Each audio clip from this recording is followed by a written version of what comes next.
Hello student, youth concept 2.0 channel पर आप सभी का बहुत बहुत स्वागत है। आज के इस वीडियो में हम लोग करने वाले हैं टेस्ट नंबर 7 क्वेश्चन नंबर 1 आपके पास बोर्ड पर लगा हुआ है। तो सेशन को एक बार सब लोग लाइक कर देंगे और वीडियो को ज़्यादा से ज़्यादा शेयर कर देंगे ताकि सभी स्टूडेंट ज्वाइन कर सकें। अगर आप हमारे चैनल पर नए हैं तो हमारा चैनल यूथ कॉन्सेप्ट 2.0 को ज़्यादा से ज़्यादा सब्सक्राइब करें। तो चलते हैं स्टूडेंट, हमारा टेस्ट नंबर 7 का क्वेश्चन नंबर फर्स्ट लगा हुआ है। तो सब लोग क्वेश्चन का आंसर कॉमेंट में करिएगा। चलिए आइए देखते हैं क्वेश्चन का सही आंसर क्या आने वाला है। तो क्वेश्चन फर्स्ट है हमारा, find the multiplicative inverse of the following number. आपको ये सारे नंबर का मल्टीप्लिकेटिव इनवर्स फाइंड करना है। तो आपको देख रहे हैं यहाँ पर सभी क्वेश्चंस में नंबर को पहले हम लोग क्या करेंगे, सॉल्व करेंगे। तो इस नंबर को हम लोग सॉल्व करेंगे।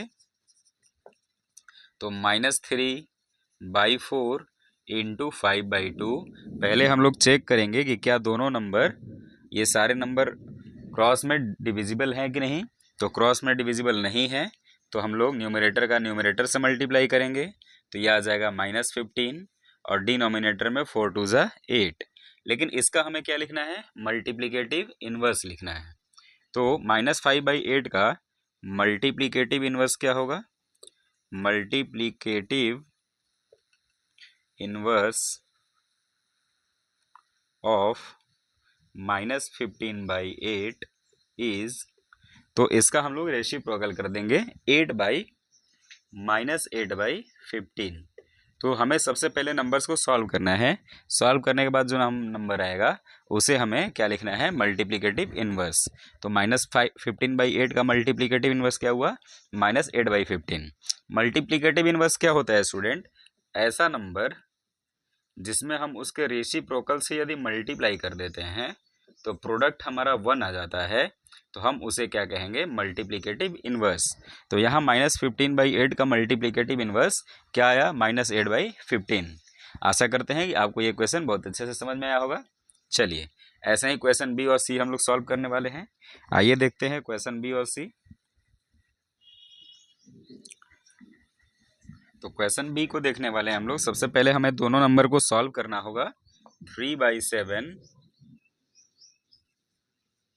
और -8/9, इसमें भी हम लोग क्रॉस में देख रहे हैं कि 3 से 1 बार में और ये 3 बार में डिविजिबल है, बाकी कोई नंबर डिविजिबल नहीं है। तो -8 का 1 से किए तो -8, 7 3 ज़ा 21। ये तो हमें दो नंबर को सिंप्लीफाई करने पर ये नंबर आया -8/21। बट इसका क्या लिखना है, मल्टीप्लिकेटिव इनवर्स लिखना है। तो मल्टीप्लिकेटिव इनवर्स क्या होगा इसका, मल्टीप्लिकेटिव इनवर्स ऑफ -8/21 क्या होगा इसका, तो इसका हम लोग उल्टा कर देंगे। ये आपका आ जाएगा -21/8 will be the correct answer. इस प्रकार से क्वेश्चन बी भी हम लोग सॉल्व कर लिए। क्या कर रहे हैं स्टूडेंट, हम लोग क्वेश्चन में पहले इन दोनों नंबर को सॉल्व करेंगे। जो नंबर आएगा उसका मल्टीप्लिकेटिव इनवर्स लिख देंगे, डिनोमिनेटर को न्यूमरेटर में और न्यूमरेटर को डिनोमिनेटर में। क्लियर स्टूडेंट, आशा करते हैं कि आपको ये बहुत अच्छे से समझ में आया होगा। आइए देखते हैं क्वेश्चन सी कैसे सॉल्व होगा। चलिए तो क्वेश्चन सी पर हम लोग चलते हैं। क्वेश्चन सी होने वाला है हमारा, इसमें भी देख रहे हैं आपके पास 3 नंबर दिया गया है। तीनों नंबर को पहले हम लोग सॉल्व करेंगे। तो एलसीएम हम लोग लेने वाले हैं 12, 18 और 24 का।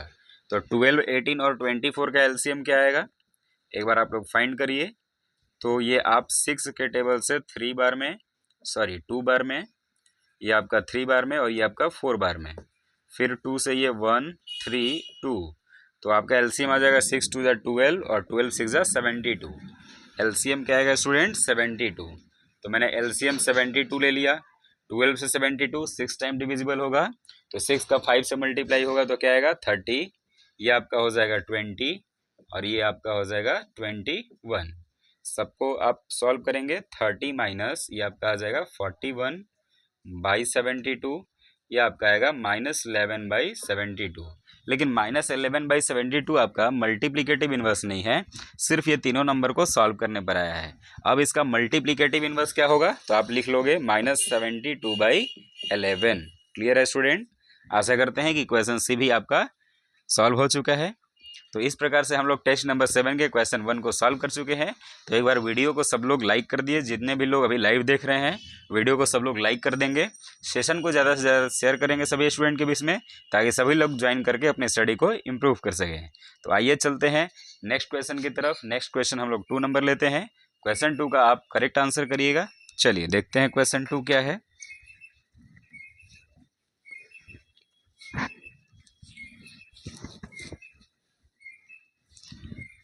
क्वेश्चन नंबर 2 हमारा होने वाला है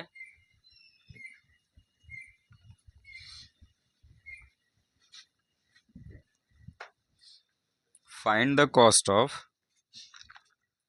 क्वेश्चन 2 है आपका find the cost of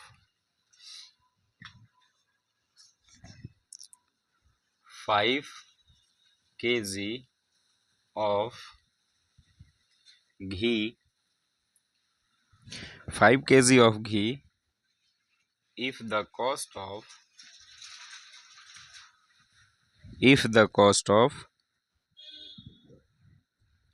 4 whole, sorry, if the cost of 10 whole 1/2 kg ghee is rupees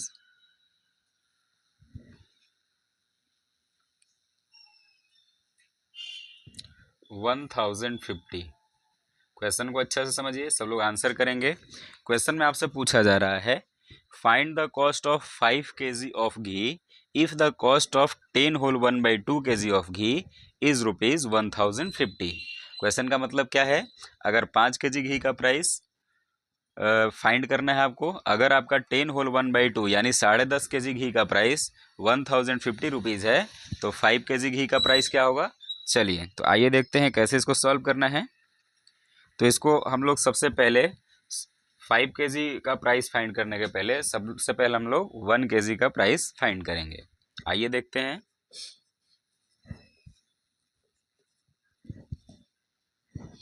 question में हम लोग जो गिवन है वो लिखेंगे। गिवन क्या है, since 10 whole 1/2 kg of ghee in rupees, कितने रुपए में मिल रहा है 1050। तो हम लोग यहाँ से फाइंड करने वाले हैं 1 kg। 1 kg फाइंड करने के लिए 1050 में डिवाइड लगाना होगा 10 होल 1/2 से। तो इसको हम लोग चेंज करेंगे तो क्या आएगा, 10 2 ज़ा 20 और 1 21/2। क्लियर है स्टूडेंट। चलो, लेकिन हमें फाइनली किससे कितना फाइंड करना है, 5 kg।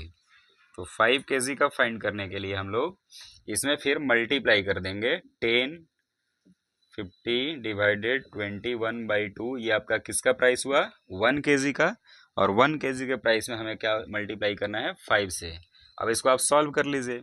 सॉल्व करेंगे तो क्या आएगा 1050, ये आपका डिवाइड मल्टीप्लाई में चेंज होगा तो 2/21 हो जाएगा। और इसमें क्या है, 5 से मल्टीप्लाई। तो आप जैसे ही 21 से इसमें आप डिवाइड लगाओगे तो ये 50 बार में डिवाइड लग जाएगा। 25 ज़ा 100 और 15 ज़ा 5। तो 21 में 5 से मल्टीप्लाई करेंगे तो 105, सिंगल ज़ीरो आ गया। ये आपका आंसर आएगा 52 ज़ा 100 5 ज़ा 500 will be the correct answer. Clear है स्टूडेंट। तो 5 kg घी का प्राइस क्या आ गया, 500 आ गया। आशा करते हैं कि आपको बहुत अच्छे से समझ में आया होगा। चलिए, क्लियर है स्टूडेंट।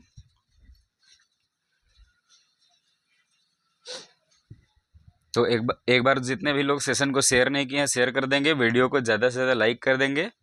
चलिए, क्लियर है। क्वेश्चन नंबर 2 तक कंप्लीट है। आइए देखते हैं क्वेश्चन 3 क्या है।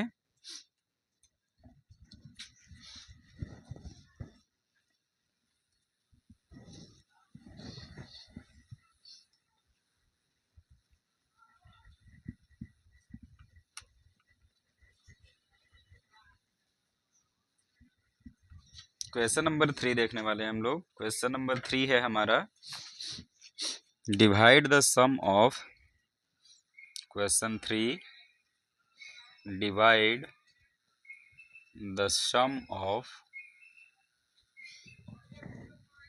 3/7 and -5/8 by the result by the result of -2/3 -4/5। Question को अच्छे से समझिए और सब लोग कमेंट में आंसर करेंगे। क्वेश्चन समझ लीजिए एक बार क्या है। Divide the sum of 3/7 and -5/8। दोनों को आप क्या करिए, पहले सम फाइंड करिए और डिवाइड करिए। किस में डिवाइड करिए? इन दोनों के रिजल्ट में। क्लियर है स्टूडेंट? तो इन दोनों को अलग सॉल्व करेंगे, इन दोनों को अलग सॉल्व करेंगे और फिर हमें डिवाइड लगाना है। तो आप सभी कमेंट में एक बार आंसर करिए।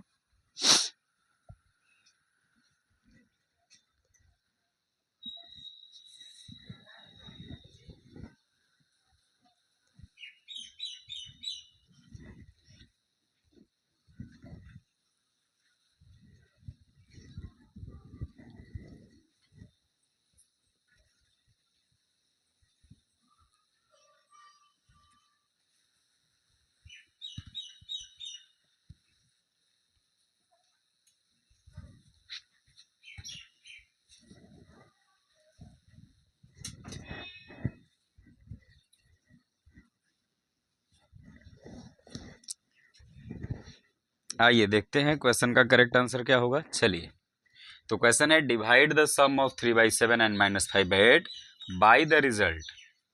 इससे, इसके रिजल्ट से इसमें आपको डिवाइड करना है।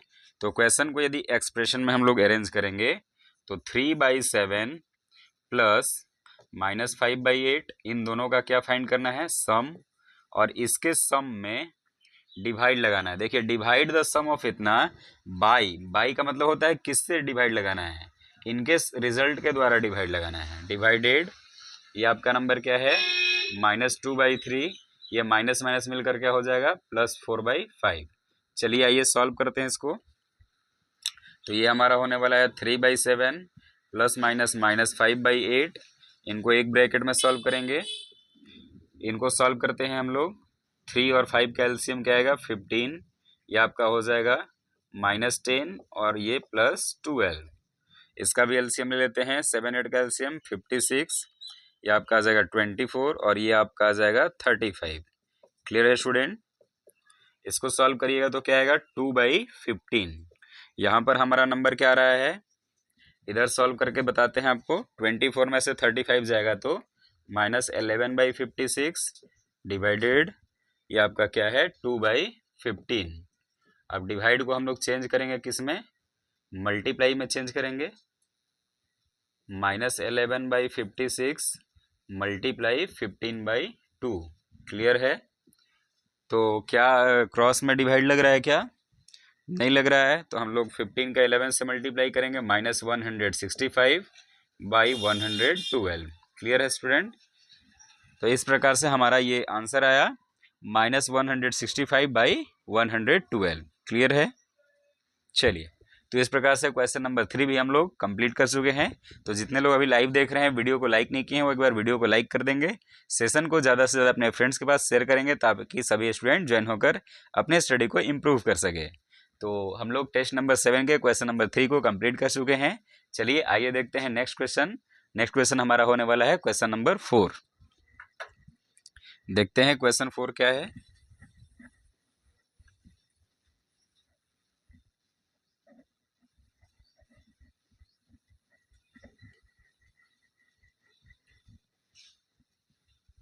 जैसा कि हम लोग देखने वाले हैं क्वेश्चन 4, जिसमें हमसे पूछा जा रहा है फाइंड 2 रेशनल नंबर। क्वेश्चन आपका 4 है, फाइंड 2 रेशनल नंबर। आपको 2 ऐसे रेशनल नंबर बताने हैं whose absolute value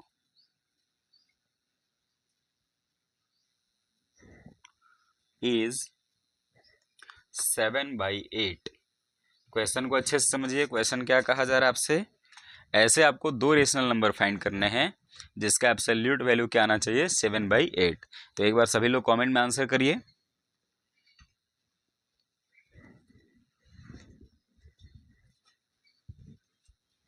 चलिए, तो देखते हैं इसका करेक्ट आंसर क्या आने वाला है।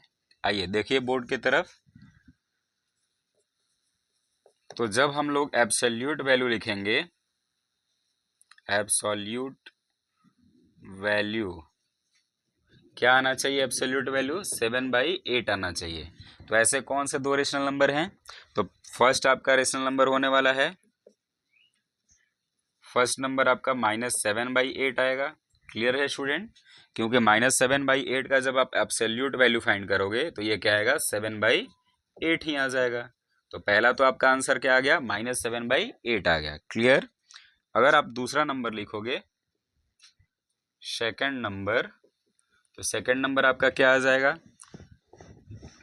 आप लिख सकते हो 14/16।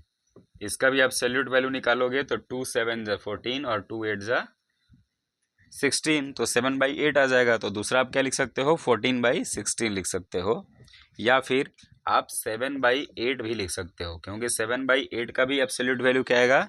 7/8 ही आएगा। Clear student? तो आप तीनों में से कोई लिख सकते हो, या फिर आप 7 में 3 से और 8 में भी 3 से मल्टीप्लाई करके लिख लो, 7/8 में 4 से मल्टीप्लाई करके लिख लो। तो इस प्रकार से आप आंसर लिख सकते हो। आशा करते हैं कि आपको ये क्वेश्चन बहुत अच्छे से समझ में आया होगा। तो क्वेश्चन नंबर 4 हम लोग कंप्लीट कर चुके हैं इस वीडियो का। तो जितने भी स्टूडेंट अभी अभी न्यू ज्वाइन किए हैं, वीडियो को लाइक नहीं किए हैं, वो एक बार वीडियो को लाइक कर दीजिए, सेशन को ज़्यादा से ज़्यादा शेयर कर दीजिए। चलिए, क्लियर है यहाँ तक? क्वेश्चन नंबर 4 तक क्लियर है। टेस्ट नंबर 7 का क्वेश्चन 4 हम लोग कंप्लीट कर चुके हैं। आइए देखते हैं नेक्स्ट क्वेश्चन को। नेक्स्ट क्वेश्चन हमारा होने वाला है क्वेश्चन नंबर 5। चलिए देखते हैं क्वेश्चन 5 क्या है।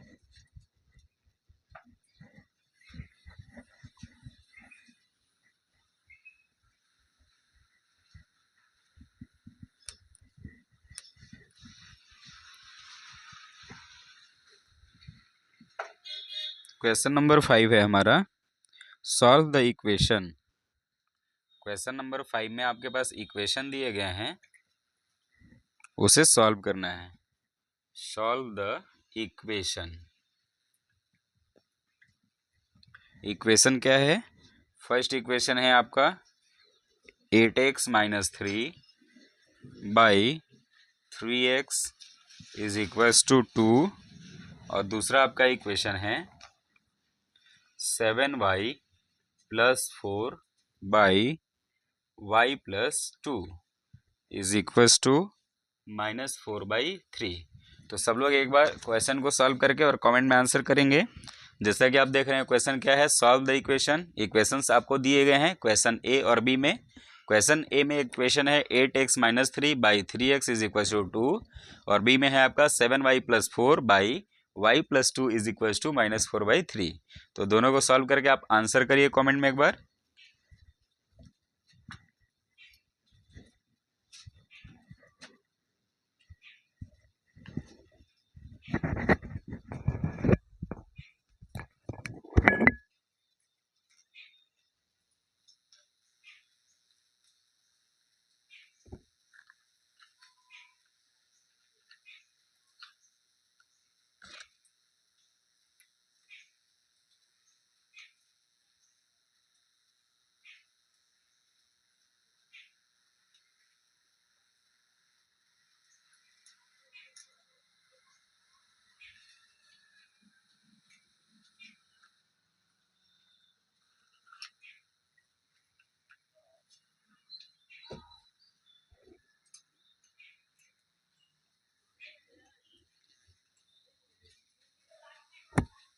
चलिए, तो सब लोग कमेंट में आंसर करिए एक बार।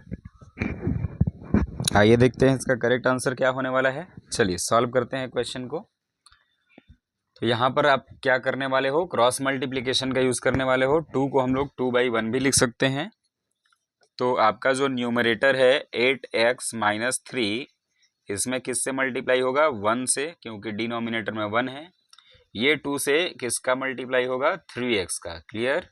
तो ये आपका हो जाएगा 8x - 3 इज इक्वल टू 3 2 जा 6x। क्लियर है स्टूडेंट? 6x को लेफ्ट साइड लाएंगे और -3 को राइट साइड।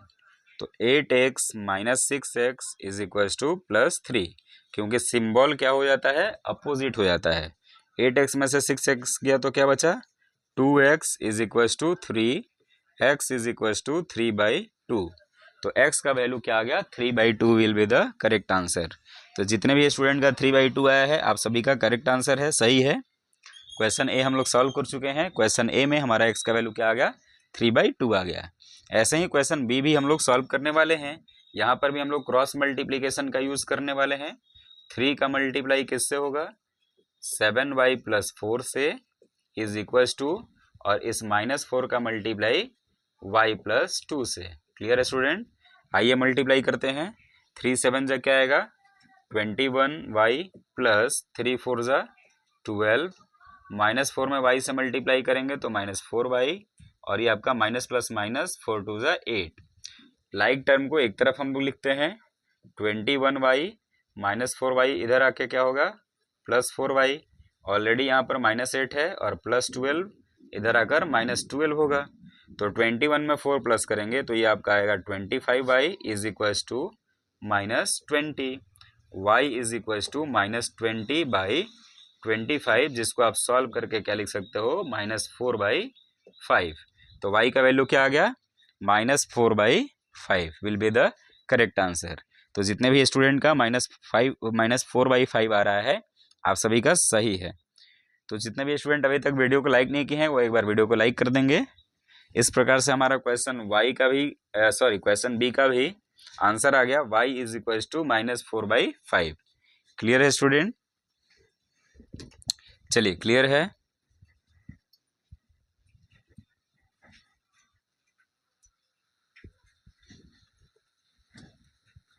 तो आइए देखते हैं नेक्स्ट क्वेश्चन। ये हमारे टेस्ट नंबर 7 का नेक्स्ट क्वेश्चन 6 क्वेश्चन होने वाला है। आइए देखते हैं क्वेश्चन नंबर 6 क्या है। चलिए ये आपको समझ में आ गया। चलो तो देखते हैं next question, question number 6।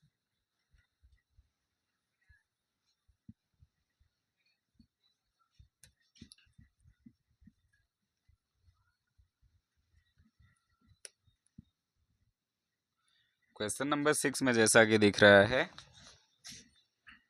Find the measure of each interior angle.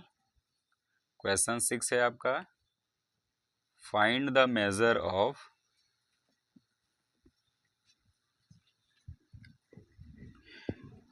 Each interior angle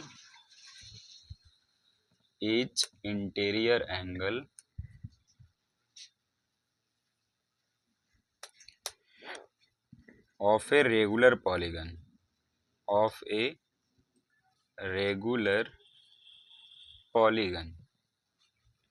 regular polygon का ईच इंटीरियर एंगल बताना है। और ये पॉलीगन कितने साइड से मिलकर बना हुआ है 10 साइड से मिलकर बना हुआ है। क्वेश्चन को समझने के पहले एक बार सब लोग सेशन को लाइक शेयर कर देंगे और वीडियो में अंत तक बने रहेंगे। लास्ट में आप अपना स्कोर ज़रूर बताइएगा, और आज के टेस्ट नंबर 7 में आपको क्वेश्चन कैसे लगे सब लोग कमेंट ज़रूर करेंगे। तो वीडियो में सब लोग बने रहेंगे अंत तक। आइए देखते हैं क्वेश्चन 6 क्या है आपका। इसमें आपसे पूछा जा रहा है, अगर एक रेगुलर पॉलीगन जो 10 साइड से मिलकर बना है उसका प्रत्येक इंटीरियर एंगल क्या होगा। तो सबसे पहले आप कमेंट करिए 10 साइड से मिलकर बनने वाला रेगुलर पॉलीगन का नाम क्या है।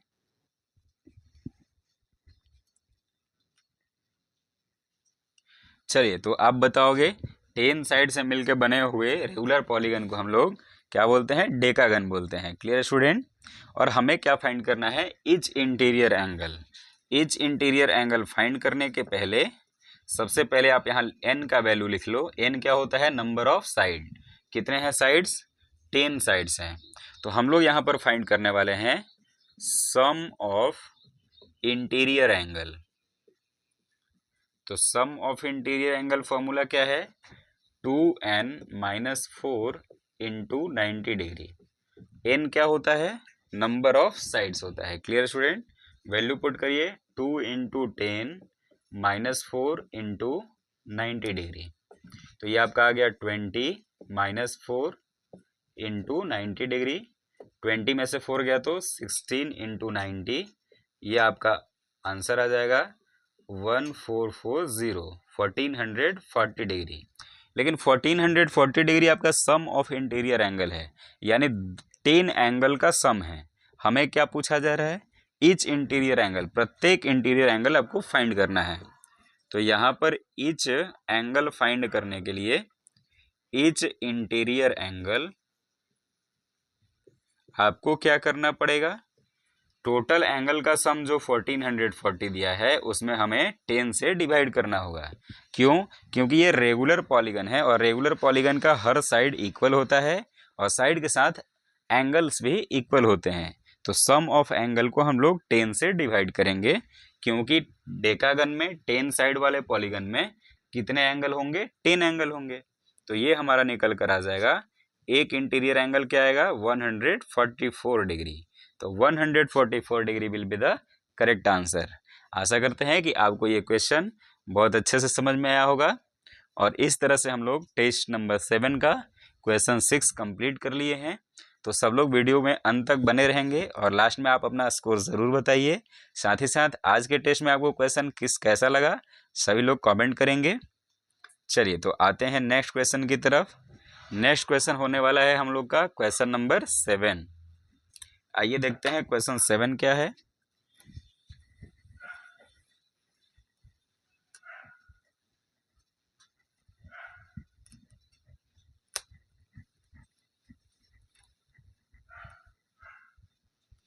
चलिए क्वेश्चन 7 देख लेते हैं एक बार। In the given figure, question 7 है आपका, इन द गिवन फिगर, आपके पास एक फिगर दिया गया है। चेक, आपको इसमें चेक करना है, check if x plus y is equals to p plus q. Figure आप एक बार देख लीजिए ध्यान से।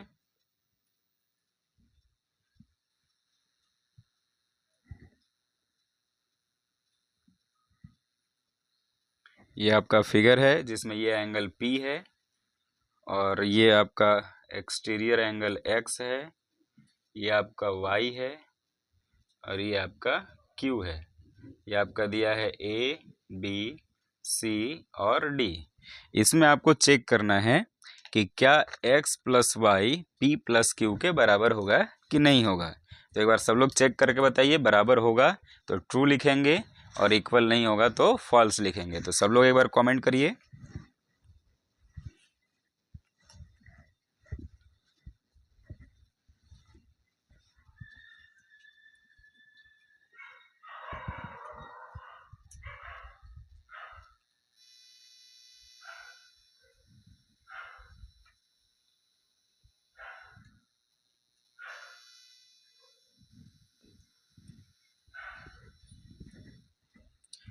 चलिए तो आइए देखते हैं क्या इसका सही आंसर आने वाला है। देखो स्टूडेंट, ABCD आपका यहाँ पर दिया गया है और इसमें P और Q इंटीरियर एंगल है, X और Y क्या है, एक्सटीरियर एंगल है। चलो, और इसमें आपको दिख रहा है कि AB जो है वो पैरेलल है किसका, DC का। AB साइड DC के पैरेलल है। अगर AB और DC पैरेलल है तो क्या हम लिख सकते हैं एंगल X बराबर एंगल P, एंगल X बराबर एंगल P, और ये कौन सा एंगल है, दो लाइन पैरेलल है तो ये आपका क्या हो जाएगा, ट्रांसवर्स लाइन।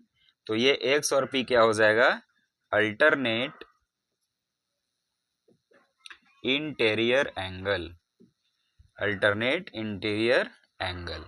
और अल्टरनेट इंटीरियर एंगल आपस में क्या होते हैं, इक्वल होते हैं। और ये हो गया आपका इक्वेशन 1। इसी प्रकार से AB और DC यदि पैरेलल है तो Q और Y भी क्या होगा, अल्टरनेट इंटीरियर एंगल। तो आप यहाँ लिख सकते हो एंगल Y बराबर एंगल Q, और इसमें भी आपका सेम प्रॉपर्टी लगने वाला है। ये आपका बन जाएगा इक्वेशन 2। क्लियर है स्टूडेंट, ध्यान से देखिएगा। AB और DC आपका पैरेलल है तो AD ट्रांसवर्स हो जाएगा, तो X और P alternate interior angle equal हो गया। इसी प्रकार से Q और Y भी अल्टरनेट इंटीरियर हो गया, क्योंकि AB और DC यदि पैरेलल है तो BC आपका क्या हो जाएगा, ट्रांसवर्स हो जाएगा। तो Q और Y क्या होगा, अल्टरनेट इंटीरियर एंगल। क्लियर। अब हम लोग दोनों इक्वेशन को ऐड कर देंगे, इक्वेशन 1 प्लस इक्वेशन 2। तो लेफ्ट का लेफ्ट में हम लोग ऐड करेंगे तो angle X plus angle Y आएगा, और राइट का राइट में ऐड करेंगे तो आपका आ जाएगा P प्लस Q। क्लियर है स्टूडेंट। तो इस प्रकार से हम लोगों ने देखा कि इस इक्वेशन में, इस क्वेश्चन में, फिगर में x और y का सम p प्लस q के सम के इक्वल आ जा रहा है। तो ये हमारा चेक हो चुका है और आशा करते हैं कि आपको ये क्वेश्चन अच्छे से समझ में आया होगा। तो इसमें आपको सिर्फ ये ध्यान देना है कि AB और DC क्या है, पैरेलल है। पैरेलल होगा तो यहाँ दो ट्रांसवर्स होगा, एक AD और एक BC, जिससे x और p अल्टरनेट इंटीरियर एंगल बन जाएगा और q और y भी अल्टरनेट इंटीरियर एंगल बन जाएगा। फिर दोनों इक्वेशन को ऐड कर देंगे तो ये हमारा प्रूव हो जाएगा। क्लियर है? चलो तो नेक्स्ट क्वेश्चन की तरफ आते हैं। नेक्स्ट क्वेश्चन हमारा 8 होने वाला है। आप सभी को समझ में आ गया ये? चलिए तो क्वेश्चन 8 पर आते हैं। तो वीडियो में सभी स्टूडेंट बने रहेंगे और लास्ट में अपना स्कोर ज़रूर बताइएगा। आइए देखते हैं क्वेश्चन 8 क्या है।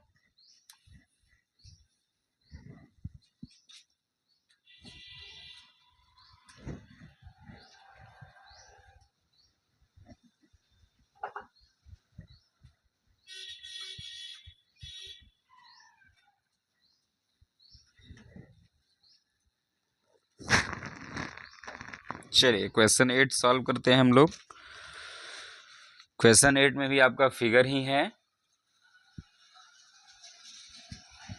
इसमें आपसे पूछा जा रहा है find the value of x। x का वैल्यू क्या होगा? फिगर एक बार ध्यान से देखेंगे सब लोग।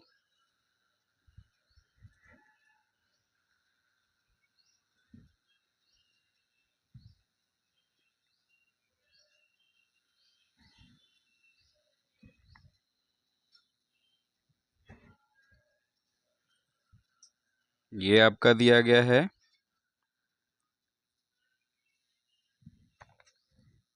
A B C D E F G और H। इसमें आपका एंगल है ये 120 डिग्री। ये आपका एंगल दिया गया है 70 डिग्री और आपसे ये एंगल पूछा जा रहा है x कितना डिग्री होगा। तो क्वेश्चन को अच्छे से समझिए और सब लोग कमेंट में आंसर करिए। आपके पास ये फिगर है, इस फिगर में सिर्फ दो एंगल दिए गए हैं और तीसरा एंगल आपसे x पूछा जा रहा है। तो करेक्ट आंसर क्या आएगा, एक बार सब लोग आंसर करिए कमेंट में।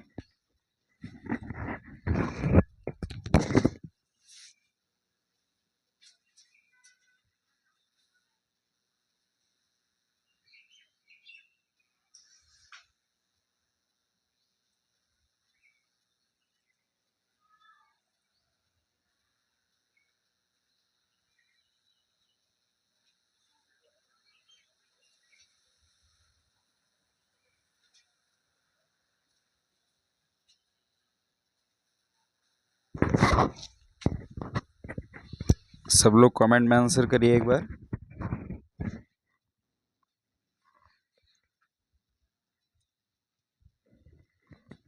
चलिए तो देखते हैं कैसे क्वेश्चन को सॉल्व करना है और x का वैल्यू क्या आने वाला है। आइए देख लेते हैं। जैसा कि इस फिगर में आपको दिख रहा होगा ABCD इज अ पैरेलेलोग्राम।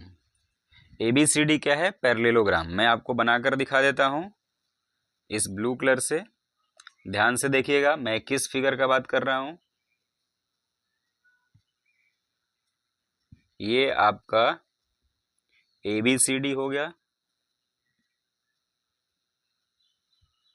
ये ABCD क्या है? ABCD पैरेललोग्राम है। तो अगर ये पैरेललोग्राम है तो D के बराबर कौन सा एंगल होगा? एंगल B होगा। क्यों होगा? आप लिख सकते हो एंगल B बराबर एंगल D और D कितना है? 120 डिग्री। तो B भी क्या होगा? 120 डिग्री। और ये कौन सा प्रॉपर्टी है? Opposite angle of parallelogram. अगर ABCD आपका पैरेललोग्राम है तो इसके अपोजिट एंगल क्या होंगे? इक्वल होंगे। तो D का अपोजिट क्या होगा? B। और ये कितना हो गया? 120 डिग्री। क्लियर है स्टूडेंट? ऐसे ही हम लोग दूसरा पैरेललोग्राम लेने वाले हैं और वो बहुत आप ध्यान से देखिएगा। दूसरा पैरेललोग्राम आने वाला है, देखो EFGH। ये आपका पैरेललोग्राम। तो इसमें 70 है ये, क्लियर। और ये F चलिए तो आइए देखते हैं क्वेश्चन नंबर 8 हम लोग। क्वेश्चन नंबर 8 कैसे सॉल्व होगा, जैसा कि फिगर में आपको दिख रहा है। तो सबसे पहले हम लोग इसमें लेने वाले हैं A B C D is a parallelogram. A B C D आपका क्या है, पैरेललोग्राम। मैं फिगर में डिफरेंट कलर से मैं आपको बता दे रहा हूं। ये जो आपका ए बी सी डी क्या है, ये पैरेललोग्राम है। तो एंगल डी बराबर एंगल बी क्या हो जाएगा, एंगल डी बराबर एंगल बी होगा, और ये आपका कितना आ जाएगा 120 डिग्री। क्लियर है स्टूडेंट। कैसे आएगा, तो आप डायरेक्ट लिखोगे यहाँ पर angle B is equal to angle D is equal to 120 degree, और ये आपका प्रॉपर्टी है opposite angle of parallelogram. Parallelogram का अपोजिट एंगल क्या होता है, इक्वल होता है। इसी प्रकार से दूसरा आपको पैरेललोग्राम लेना है E F G H. Clear. और इसमें आपको एफ और जी का सम लेना है। E F G H is a parallelogram. यहाँ पर आप लिखोगे angle F plus angle G is equal to 180 degree, और ये कौन सा प्रॉपर्टी है, एडजेसेंट एंगल। जैसा कि आप देख रहे हो ई एफ जी एच क्या है, पैरेललोग्राम है, तो एडजेसेंट एंगल का सम क्या होगा 180 डिग्री होगा। यहाँ से आप एफ का वैल्यू फाइंड कर सकते हो। Angle F is equal to 180 minus 70, तो एंगल एफ का वैल्यू आ गया 110। देखो यहाँ पर ये क्या आ गया 110 डिग्री आ गया। क्लियर। तो एक छोटू सा यहाँ पर आपको दिख रहा होगा ट्रायंगल बन रहा है, और वो कौन सा ट्रायंगल है, बी ओ एफ। इस बी ओ एफ ट्रायंगल में हम लोग एंगल बी इंटीरियर वाला और एंगल एफ भी इंटीरियर वाला फाइंड करेंगे। आइए फाइंड करते हैं। इंटीरियर एंगल बी बराबर कैसे फाइंड करेंगे, आप जानते हो लीनियर पेयर 180 डिग्री, तो 180 में से 120 माइनस करेंगे तो ये बी इंटीरियर फाइंड होगा। 180 माइनस 120, तो एंगल बी क्या आ गया 60 डिग्री। इसी प्रकार से हम लोग इंटीरियर फाइंड करेंगे एंगल एफ, तो इसको भी हम लोग 180 में से क्या माइनस करेंगे 110, तो ये आपका आ जाएगा 70 डिग्री। तो ये आपका 60 आ गया और ये 70 डिग्री। अब जब आप बात करोगे ट्रायंगल बी ओ एफ में एंगल ओ का, तो एंगल ओ कैसे फाइंड होगा, दोनों एंगल को प्लस करके और 180 में माइनस करेंगे। 180 माइनस 60 प्लस 70, और ये आपका कौन सा प्रॉपर्टी है, एंगल सम प्रॉपर्टी है। तीनों एंगल का सम 180 डिग्री होता है, तो थर्ड एंगल फाइंड करने के लिए 180 में से दो एंगल का सम को हम लोग माइनस करते हैं। आइए देखते हैं कैसे होगा। 180 माइनस 130 डिग्री, तो एंगल ओ क्या आ गया आपका 50 डिग्री। ये जो एंगल ओ है कितना है 50 डिग्री, और इसमें क्या पूछा जा रहा है आपसे, यही तो एंगल एक्स डिग्री पूछा जा रहा है, और एक्स क्या है ई ओ सी, तो एक्स का वैल्यू क्या होगा, x is equal to 50 degree, और ये कैसे वर्टिकली अपोजिट एंगल। जैसा कि 50 ये आ गया, तो x इज इक्वल टू क्या आ गया 50 आ जाएगा, और ये कौन सा एंगल हो गया, वर्टिकली अपोजिट एंगल। आशा करते हैं कि आपको ये क्वेश्चन बहुत अच्छे से समझ में आएगा। चलो, तो इस प्रकार से ये क्वेश्चन आप जब देखोगे तो ये काफ़ी अच्छे लेवल का क्वेश्चन है, साथ ही साथ ये बहुत इंपॉर्टेंट क्वेश्चन है। तो इस सभी को एक बार ध्यान से देख लेना सभी स्टूडेंट, कैसे इसको सॉल्व किया गया है। चलो, तो यहाँ तक कंप्लीट हो गया क्वेश्चन नंबर 8 तक। आइए चलते हैं इस टेस्ट के सेकंड लास्ट क्वेश्चन 9 की तरफ, और 9 क्वेश्चन को सब लोग सही सॉल्व करके करेक्ट आंसर करिएगा। आइए देखते हैं क्वेश्चन 9 क्या है। चलो,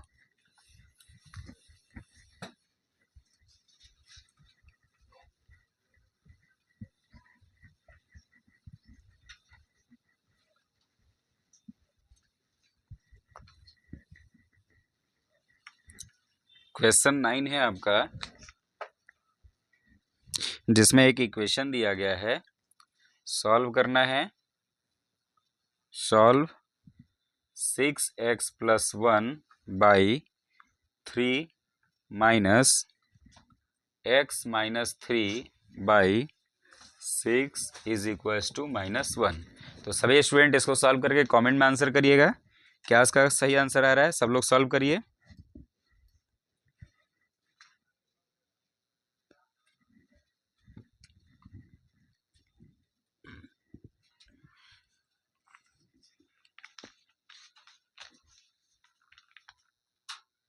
चलिए, तो सॉल्व करते हैं। इसका करेक्ट आंसर क्या है, देखिए 3 और 6 का हम लोग यहाँ पर लेने वाले हैं LCM, 18 आएगा।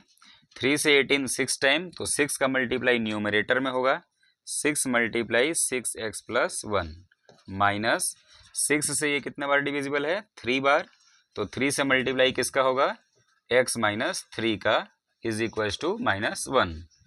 सॉल्व करते हैं, 6 6 जा 36 x प्लस 6 1 जा 6 माइनस 3x और ये आपका प्लस 9 हो जाएगा। -3 का -3 से मल्टीप्लाई करेंगे तो प्लस 9 इज इक्वल्स टू 18 का हम लोग क्रॉस मल्टीप्लिकेशन -1 से करेंगे तो ये आपका -18 आ जाएगा। देखो 30x में से 3x गया तो 33x और प्लस 6 और प्लस 9 क्या आएगा, plus 15 is equals to -18। 33x is equals to -18 और ये भी आपका इधर आकर क्या हो जाएगा, -15। तो 33x इज इक्वल्स टू -18 और -15 क्या होगा, तो ये भी आपका आएगा -33। x is equals to -33 by 33, दोनों कैंसिल हो गया, x का वैल्यू आ गया -1। तो x is equals to -1 will be the correct answer. जितने भी स्टूडेंट का -1 आंसर आ रहा है आप सभी का सही है। और इस प्रकार से हम लोग इस टेस्ट का, इस वीडियो का सेकंड लास्ट क्वेश्चन कर चुके हैं। आप सभी का आंसर भी आ रहा है x इज इक्वल टू -1। तो जितने भी स्टूडेंट का x is equal to -1 answer आ रहा है आप सभी का सही है और आशा करते हैं कि ये क्वेश्चन आपको बहुत अच्छे से समझ में आया होगा। चलो तो बढ़ते हैं नेक्स्ट क्वेश्चन हम लोग 10 की तरफ, और इस टेस्ट का, इस वीडियो का लास्ट क्वेश्चन 10 की तरफ आते हैं। तो सब लोग वीडियो में बने रहेंगे और लास्ट में सभी लोग अपना स्कोर ज़रूर बताएंगे। साथ ही साथ आपको ये टेस्ट में कैसे क्वेश्चन लगे, किस लेवल के लगे, सब लोग कमेंट करेंगे। तो आइए 10 नंबर क्वेश्चन पर आते हैं, देखिए ध्यान से सब लोग।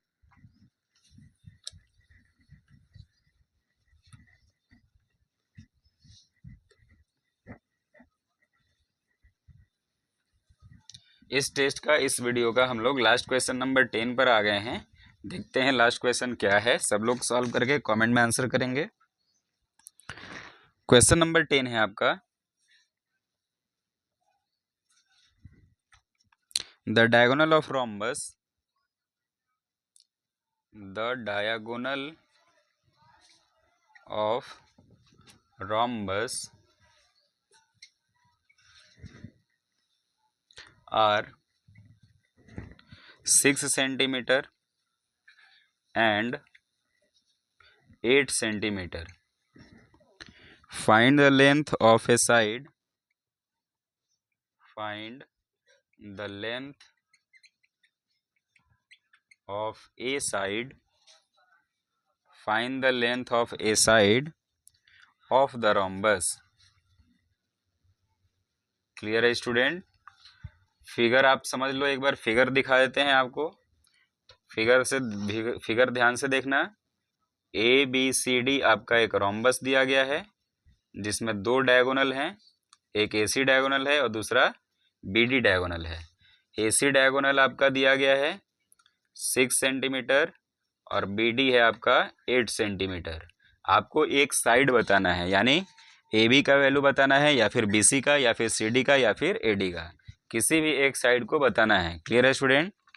तो आप सभी सॉल्व करिए और करेक्ट आंसर क्या रहा है ध्यान से सब लोग बनाकर, और करेक्ट आंसर करिए सभी लोग।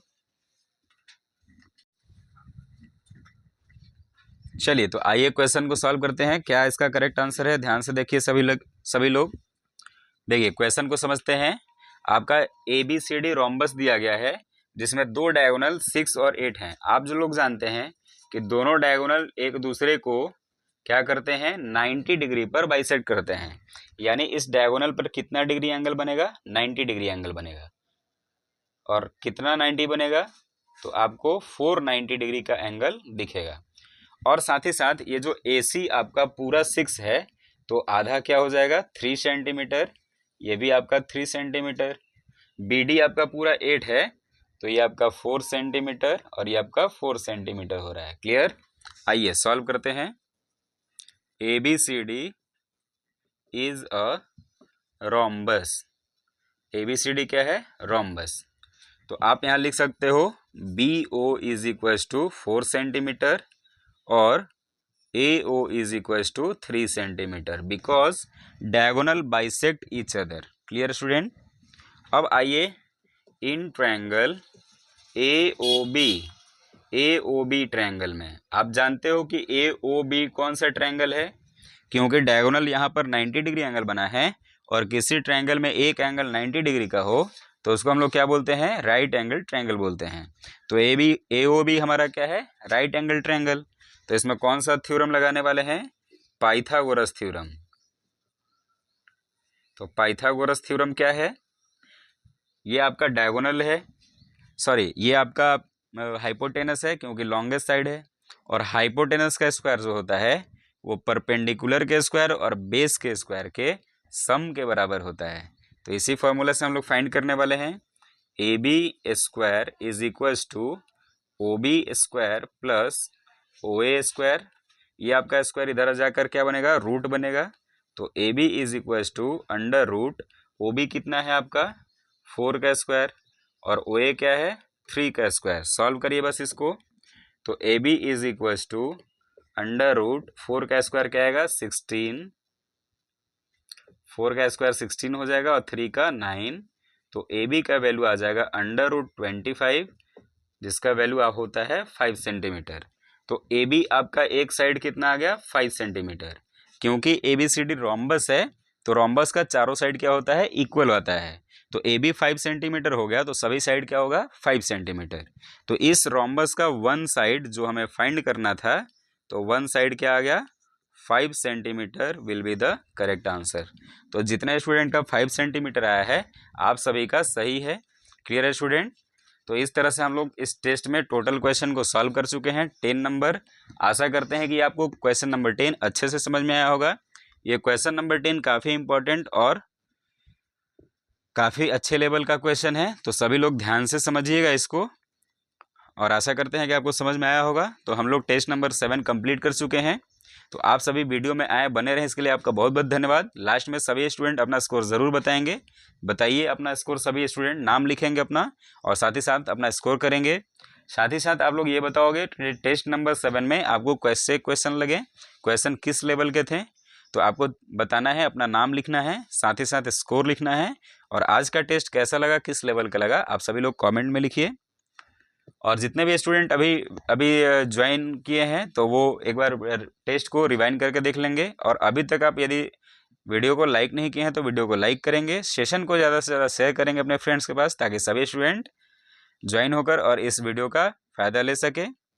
तो सब लोग कमेंट करिए क्या रहा आपका स्कोर और साथ ही साथ आपको इस वीडियो में कैसा क्वेश्चन लगा। चलिए, तो सभी लोग वीडियो को एक बार लाइक कर देंगे और मिलेंगे हम लोग नेक्स्ट टेस्ट में। नेक्स्ट टेस्ट नंबर हमारा 8 होगा। इस तरह से हम लोग 7 टेस्ट को कंप्लीट कर चुके हैं। जो स्टूडेंट इस टेस्ट में सबसे पहली बार ज्वाइन किए हैं तो वो हमारे चैनल यूथ कॉन्सेप्ट 2.0 पर जाकर टेस्ट नंबर 1 to 6 पहले से कंप्लीट किया जा चुका है, वो टेस्ट लगा लेंगे। इससे आपको आपके एग्जामिनेशन में काफ़ी अच्छे नंबर मिलने वाले हैं। तो सभी लोग ज्वाइन किए, इसके लिए बहुत बहुत धन्यवाद। मिलते हैं नेक्स्ट टेस्ट में, टेस्ट नंबर 8 में। Thanks for watching.